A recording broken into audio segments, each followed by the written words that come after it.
किसी दूरदराज गांव में एक दिन हलचल मच गई। खबर थी कि एक महान संत अपने शिष्यों सहित गांव में पधारे हैं। पूरा गांव जैसे ठहर सा गया। लोग अपने अपने घरों से दौड़े और सोचने लगे, ऐसा अवसर बार बार नहीं आता, कुछ भेंट करनी चाहिए। किंतु उसी गांव के कोने में एक टूटी झोपड़ी में बैठा था रामू मोची। चप्पलें सिलते हुए उसने संतों की चर्चा सुनी और फिर उसकी निगाह पड़ी अपने घर के बाहर बने पुराने तालाब पर, जहां बेमौसम खिला एक कमल का फूल मंद मंद मुस्कुरा रहा था। उसकी आंखों में चमक आई। आज तो लोग संतों के पास गए हैं, मेरा काम भी नहीं चलेगा। क्यों न इस फूल को बेचकर आज पेट भर लूं। कपड़ों को समेटते हुए वह कीचड़ में घुस गया। बड़े जतन से कमल को तोड़ा, केले के पत्ते से सुंदर दोना बनाया और उसमें फूल रख दिया। फूल पर पानी की कुछ बूंदें चमक रही थीं, जैसे स्वर्ग की ओस उतर आई हो। इतने में एक सेठ वहां से गुजरा। फूल को देखकर उसकी आंखें फैल गईं। क्या सुंदर फूल है, सेठ ने कहा। दे दे इसे, 2 चांदी के रुपए दूंगा। रामू चकित रह गया। 2 रुपए, इतनी कीमत? तभी भीड़ में से एक भारी गाड़ी आई। नगर सेठ उतरे। भाई, फूल चाहिए, 10 चांदी के सिक्के दूंगा। भीड़ में सरगर्मी फैल गई। अब रामू सोच में पड़ गया, आखिर इस फूल में क्या खास है। कुछ दूर से राजा का रथ दिखाई दिया। वजीर ने हाल बताया। राजा ने रथ से झांककर फूल देखा और तुरंत आदेश दिया, 1000 चांदी के सिक्के इस फूल के बदले दे दो। यह फूल हम भेंट करेंगे। लेकिन तभी सबकी सांस थम गई।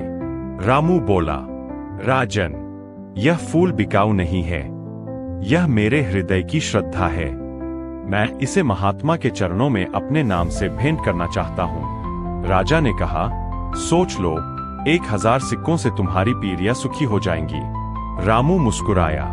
मैंने राजाओं की दौलत से किसी को तरते नहीं देखा, लेकिन संतों की कृपा से दरिद्र भी राजा बन जाते हैं। राजा स्तब्ध रह गया। पहली बार किसी गरीब ने उसे ऐसी अमीरी दिखाई थी। अब सारे गांव में चर्चा फैल गई। एक गरीब मोची ने राजा को मना कर दिया। वो एक कमल का फूल लेकर संत के पास जा रहा है। संत के पास जब यह खबर पहुंची, उन्होंने मुस्कुराते हुए कहा, आनंद, आज कोई वास्तविक श्रद्धा लेकर आ रहा है। देखना, यह एक फूल हम सबसे बड़ी भेंट मानेंगे। रामू जैसे ही पहुंचा, भीड़ खुद ब खुद हटती गई। महात्मा ने जैसे उसकी आत्मा को देख लिया हो। रामू की आंखें भर आईं। उसने कहा, प्रभु, मेरे पास कुछ नहीं है। यह कमल का फूल और ये आंसू जो मेरे जन्मों के पाप है, यही लेकर आया हूं। कृपा कर इसे स्वीकार करें। उसने कांपते हाथों से फूल चरणों में रखा। कमल पर अब 2 बूंदें और थीं।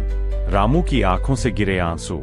महात्मा ने शांत भाव से कहा, आनंद, हजारों वर्षों में कोई राजा इतना नहीं कमा पाया जितना इस गरीब ने आज एक पल में ही कमा लिया, क्योंकि इसने भाव दिया है, समर्पण दिया है।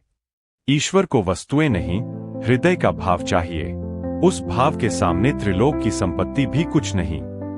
इस कहानी से हमें यह सीख मिलती है, ईश्वर के चरणों में सबसे मूल्यवान भेंट हमारी सच्ची श्रद्धा, निर्मल मन और समर्पण है।